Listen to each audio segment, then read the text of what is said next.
Hello friends, today we learn about C programming.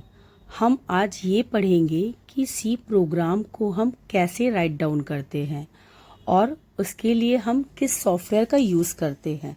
हम उसके लिए टर्बो C सॉफ्टवेयर का यूज़ करते हैं, गूगल पर ईजिली अवेलेबल होता है।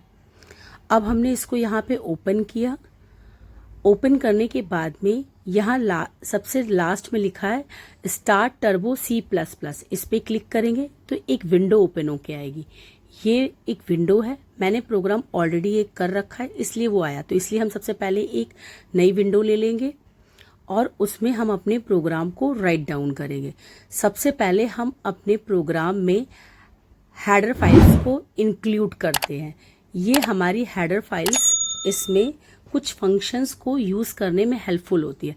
तो इंक्लूड करने के लिए first of all #include stdio.h, इसका फुल फॉर्म होता है स्टैंडर्ड इनपुट आउटपुट। डॉट क्या होती है, h मतलब हेडर फाइल है। और सेकंड हम दूसरी लाइब्रेरी को ऐड करेंगे जो होगी include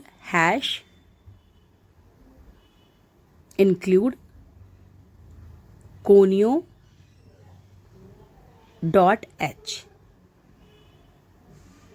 अब हम इसके थ्रू जितने भी इनपुट आउटपुट ऑपरेशन है उसे ईजिली परफॉर्म कर पाएंगे। ओके, अब उसके बाद में हमने हेडर फाइल को ऐड कर लिया, इंक्लूड कर लिया अपने प्रोग्राम में। अब हम यहाँ पे अपना फंक्शन बनाएंगे। मेन हमारा एक फंक्शन है और उसका रिटर्न टाइप जो है वो वॉइड है। मीन्स वो जो वैल्यू रिटर्न करेगा वो वॉइड रिटर्न करेगा। मीन्स वॉइड का मतलब कुछ नहीं रिटर्न करेगा। अब यहाँ पे पैरेंथेसिस ओपन करके ये हमारी मेन की बॉडी है। बॉडी इन द सेंस जहाँ पे हम अपना प्रोग्राम का लॉजिक राइट डाउन करेंगे। अब हम आज किस चीज़ के लिए प्रोग्राम लिख रहे हैं, हम एडिशन ऑफ 2 नंबर्स का प्रोग्राम राइट डाउन कर रहे हैं। तो सबसे पहले हमने यहाँ डेटा टाइप डिफाइन किया। इंटीजर इंट हमारा डेटा टाइप है, उसके 3 वेरिएबल हैं a, b और सम। इन 3 वेरिएबल को हमने डिफाइन किया। ओके, अब यहाँ पे a की वैल्यू हम असाइन करेंगे, इट्स 10। b की वैल्यू हमने असाइन की, इट्स 25। और सम में हमने असाइन किया a प्लस बी का एडिशन। यहाँ पे जो भी a प्लस बी का एडिशन हो वो सम नाम के वेरिएबल में स्टोर हो जाएगा। अब प्रिंटफ किस लिए यूज़ करते हैं, आउटपुट को डिस्प्ले करने के लिए। हमने यहाँ लिख दिया sum of 2 number is %d। %d क्या, वो रिजल्ट को डिस्प्ले करने के लिए। और हमारे इसी वेरिएबल को हमने यहाँ पे डिफाइन कर दिया सम। ओके, अब यहाँ का सम और ऊपर जो सम a प्लस बी है दोनों सेम होना चाहिए। अगर ज़रा सा भी डिफरेंस होगा तो रिजल्ट गलत आएगा। गेट ch हम यूज़ करते हैं स्क्रीन को होल्ड करने के लिए, अदरवाइज होगा नहीं। और जैसे ही अगर गेट ch नहीं होगी तो स्क्रीन बहुत तेज़ी से आंसर करेगा और हमें समझ में नहीं आएगा। अब हम अपने प्रोग्राम को सेव कर लेंगे। यहाँ पे हमने add.c के नाम से प्रोग्राम को सेव कर लिया। C हमारी C फाइल का एक्सटेंशन है। एक्सटेंशन मीन्स होता है जिसमें उस फाइल को हम बनाए हैं। अब हमने फर्स्ट ऑफ ऑल कंपाइल किया। यहाँ कंपाइल इसलिए यहाँ पे हमारा आउटपुट आ गया है। ओके, अब हम कंपाइल करते क्यों हैं, देखिए अब यहाँ पे क्या है, हमारा स्क्रीन पहले क्लियर नहीं है। पहले वाले का भी रिजल्ट ऑलरेडी हमारे स्क्रीन पे शो हो रहा है। तो उसके लिए हम एक बना बनाया प्री डिफाइंड फंक्शन है जिसको अपने प्रोग्राम में यूज़ करेंगे। CLR SCR में क्या होता है कि हमारी जो पहला जो रिज़ल्ट रहेगा, इससे पहले स्क्रीन में कुछ लिखा रहेगा तो वो उसे क्लीन कर देगा। अब हम जब भी कोई चेंजेस करेंगे तो each and every time file को सेव करेंगे, कंपाइल करेंगे एंड रन करेंगे। अभी एक एरर आ रहा है। एरर यहाँ पे क्या है, हाँ यहाँ पे क्या है, CLR की स्पेलिंग मैंने रॉन्ग की थी तो वो मैंने राइट कर दी। अब फिर सेव किया, इसको हम नो कर देते हैं और उसके बाद फिर से कंपाइल किया। कंपाइल किया मतलब ये हमारे जो इंग्लिश लैंग्वेज को बाइनरी कोड में कन्वर्ट कर देगा। अब देखिए रिजल्ट सही आ गया, फिर रन किया। ओके, अब यहाँ पे क्या है, इस फाइल को हमने फिर से सेव किया, अब रन किया, हमारा सम कितना आ गया, 2 नंबर्स का 10 और 20 का 35 आ गया। ओके, ये तो तब है जब हमने नंबर ऑलरेडी बता रखा है। अब हम दूसरा प्रोग्राम देखेंगे जिसमें क्या है, नंबर हम यूज़र के थ्रू इनपुट कराएंगे कि एट दैट टाइम हमारी इस स्क्रीन पे वो नंबर इंटर करेगा कि हमें किस 2 नंबर का सम चाहिए। उसका प्रोग्राम हम कैसे राइट डाउन करेंगे, इसको भी अभी मैं डिटेल में बताती हूँ कि हम कैसे राइट डाउन करेंगे। फर्स्ट ऑफ ऑल हम यहाँ पे डेटा टाइप ले लेंगे इंट, और हम 2 वेरिएबल ले लेते हैं। अब कि हम x और y वेरिएबल ले लेते हैं, और हमने एक और वेरिएबल ले लिया जिसका नाम हमने ऐड रख दिया। सेमी कॉलन लगाएंगे। सेमी कॉलन का यूज़ इसलिए करते हैं लाइन को टर्मिनेट करने के लिए कि हमारा कंपाइलर नेक्स्ट लाइन को रीड करे। अब हमने x इक्वल्स टू, सॉरी अभी नहीं, अब हम क्या देंगे, प्रिंट एफ। प्रिंट एफ किस लिए होता है, इनपुट को डिस्प्ले करने के लिए। अब हम यहाँ लिखेंगे इंटर द फर्स्ट नंबर, जिससे कि यूज़र इंटरेक्टिव रहे, कि यूज़र को भी समझ में आए कि उसे करना क्या है। तो हमने यहाँ लिखा इंटर द फर्स्ट नंबर, और सेकेंड लाइन में लिखेंगे स्कैनफ। उसके बाद में हमने इसी जो फर्स्ट नंबर को वो इंटर करेगा उसी को हम एक वेरिएबल में स्टोर करा लेंगे, एक्स वेरिएबल में। तो यहाँ %d और एंड m%, यहाँ पे एंड के साथ में x।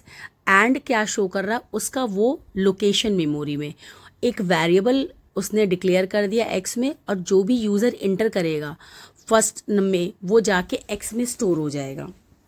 सेकंड हम सेम टू सेम रिपीट करेंगे। अब हम इंटर द सेकंड नंबर लिख लेते हैं। Next same to same scan of %, double quotes के अंदर %, फिर कॉमा, फिर एंड सिंबल, और फिर y। मतलब उसने जो भी सेकंड नंबर में जो भी वैल्यू को इंसर्ट करेगा, वैल्यू टाइप करेगा, उससे हम y वेरिएबल में स्टोर कर लेंगे। अब हमने यहाँ लॉजिक लगाई कि 8 ऐड में x प्लस y का जो रिजल्ट आएगा वो स्टोर हो जाएगा। तो हम इसे भी डिस्प्ले कर लेते हैं। Printf double quotes sum of 2 number is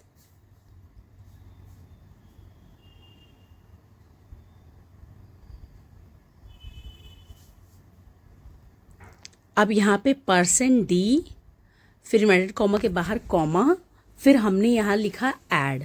इस ऐड की वैल्यू और जहाँ पे हमारा x प्लस वाई का एडिशन जहाँ स्टोर कर रहा है उसकी सेम टू सेम होना चाहिए। यहाँ पे ये जो इक्वल साइन है ये इक्वल नहीं, असाइनिंग ऑपरेटर है। सेव कर लिया। अब कंपाइल करेंगे, 0 एरर 0 वार्निंग। अब हम रन करेंगे।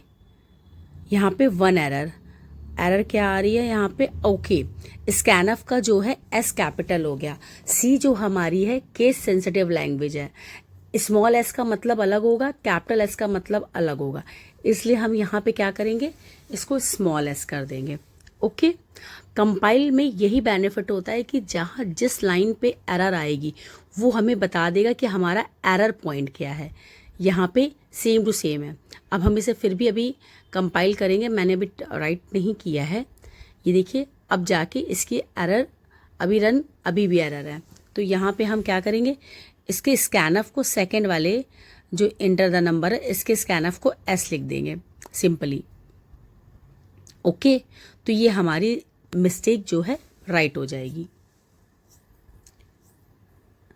और हम कंपाइल इसलिए करते हैं क्योंकि जो हमारा कोड है वो इंग्लिश लैंग्वेज में लिखा है, उसे हम मशीन लैंग्वेज में चेंज करते हैं, मतलब बाइनरी लैंग्वेज में चेंज करते हैं। अब हम रन करेंगे, कंपाइल किया, अब देखिए 0 एरर आ गई, अब रन हो जाएगा। अब यहाँ पे क्या है इंटर द, ये देखिए पहला वाला भी है, हमने CLR SCR नहीं लगाया है, जिसकी वजह से पहले वाले का भी रिजल्ट हमें शो कर रखा है। ओके, तो हमारा क्या है, enter the second number 2, first number 2, second number 3। अब हम यहाँ पे पहले CLR SCR लगा दें जिससे कि हमें रिजल्ट क्लियर दिखे। जहाँ पर डिक्लेयर किया उसी के बाद में CLR SCR, इसका मतलब होता है clean, clear the screen. Save किया, फिर कंपाइल किया, फिर रन करें। Each and every time save, compile और रन करना पड़ेगा। अब इंटर द फर्स्ट नंबर, मैंने यहाँ पे फर्स्ट नंबर 10 दे दिया, सेकेंड नंबर 7 दे दिया, sum of 2 number is 17। I think आप लोग को समझ में आया कि एग्जैक्टली सी में प्रोग्राम राइट डाउन कैसे करते हैं या हमारे सी लैंग्वेज प्रोग्रामिंग वर्क कैसे करती है। इसी तरह हम डिफरेंट लॉजिक्स का भी यूज़ कर सकते हैं एडिशन, सब्ट्रैक्शन, मल्टीप्लिकेशन, डिवीजन के लिए। ये मेरे ड्राइव में कुछ प्रॉब्लम है जो बार बार ये पॉपअप आता है। ठीक है, अब हम यहाँ फिर से एक बार करते हैं। 12 दे दिया, सेकेंड नंबर हमने 4 दे दिया, तो सम ऑफ 2 नंबर इज 16। ओके,